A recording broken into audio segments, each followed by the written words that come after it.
পরিষ্কার হয়ে গেল এ রাজ্যে কেন এনআরসি লাগু হতে দেয়নি। মোদিজি এ রাজ্যে এনআরসি লাগু করেছিল, কেন কেন এ রাজ্যের মুখ্যমন্ত্রী বিরোধিতা করেছেন। আর বিভিন্ন যে রাজ্য আছে তারা কেউ বিরোধিতা করেনি, এই রাজ্যের মুখ্যমন্ত্রী বিরোধিতা করেছে, এনআরসি লাগু হতে দেয়নি। এখন থেকে নিজে ভোট কেন্দ্রে গিয়ে নিজের নামটা তুলে আসবেন আর দেখে আসবেন নামটা আছে কিনা। অনেক সময় আপনার নাম ঠিক থাকবে, আপনার স্বামীর নাম ভুল, তার মানে কেটে দাও। আবার একটা পরিকল্পনা শুরু হয়েছে। সুতরাং আপনাদের আমি বলবো, আপনাদের মাধ্যমে সবাইকে বলবো, বাংলার সমস্ত সাধারণ মানুষকে, যে নিজেরা নিজেদের নাম তুলুন নিজেদের স্বার্থে। তা নাহলে কাল বলে দেবে আপনি এনআরসি, আপনি ডিটেনশন ক্যাম্পে চলে যাবেন। এসব আমরা করতে দেব না।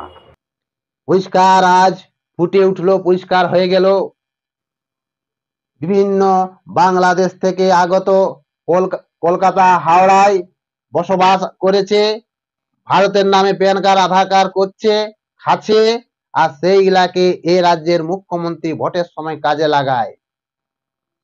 পরিষ্কার হয়ে গেল লক্ষ লক্ষ মানুষ ভারত বাংলাদেশ সীমান্ত উত্তর 24 পরগনা জেলাতে দিয়ে ঢুকে আর ভারতের খায় আর বাংলাদেশের গুণ গায়। এনআরসি লাগু হোক এ রাজ্যে, দেখবে লক্ষ লক্ষ মানুষ বাংলাদেশের, তারা কি ভারতের খায়, ভারত আর বাংলাদেশের গুণ গায়। আজ এই রাজ্যে উঁচু থেকে নিচু পর্যন্ত সবাই চোরচান্ডাল, সবাই।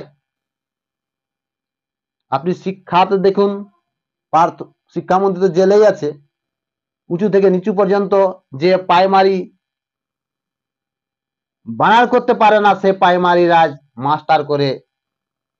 তার জন্য শিক্ষার্থীরা, এই যে চাকরিজীবীরা আজ রাস্তায় 92% যোগ্য ক্যান্ডিডেট নবম দশম এবং 87% যোগ্য ক্যান্ডিডেট 11-12, যাদের বিরুদ্ধে কোনো দুর্নীতির লিস্টে তাদের নাম নেই। তাই যারা দুর্নীতি মুক্তভাবে চাকরি পেয়েছে তাদের জীবনে যেন অশনি সংকেত না নেমে আসে, এই রায়ের অপেক্ষার জন্য এখানেই আমরা অবস্থান চালাচ্ছি। এই অবস্থান আমাদের চলবে।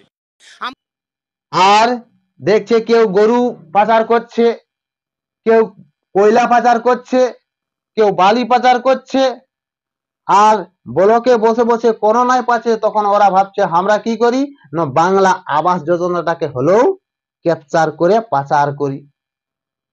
তার জন্য বাংলা আবাস যোজনায় পাচার হচ্ছে আর রেশম পাচার হচ্ছে।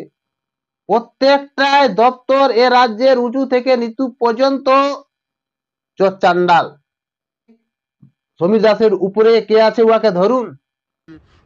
সমীর দাস কার নির্দেশে এই জাল সার্টিফিকেট বানাতো, ভারতের নামে Aadhaar card, PAN card, voter card বানাতো। সমীর দাসকে গ্রেফতার করে জেলে আপাতত আছে 7 দিনের। মিডিয়ায় কি বলছে দেখুন।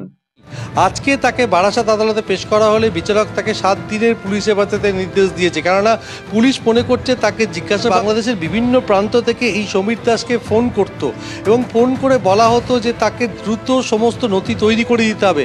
নথি তৈরি হয়ে গেছে নিশ্চিত জেনেই তারা কেউ মেডিকেল ভিসা, কেউ ট্যুরিস্ট ভিসায় বাংলাদেশ থেকে এদেশে আসতো এবং এসে হাতে গরম এই ধরনের Aadhaar card, voter card, PAN card পেয়ে যেত।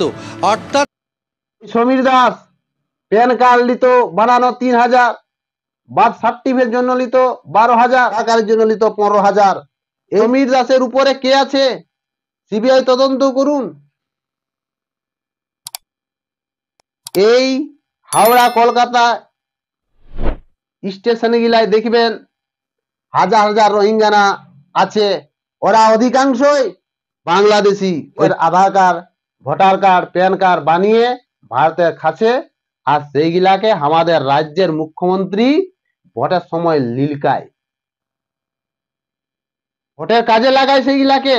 যেমন একজন মানুষ কুকুর পোষে আর সেই কুকুরকে কি করে লিলকায়, কিন্তু কুকুর বুঝে নাই যে যা কুকুর যে ভুগছে ওহো ওই ঘরটারই বটে, সে কিন্তু কুকুর জানে নাই।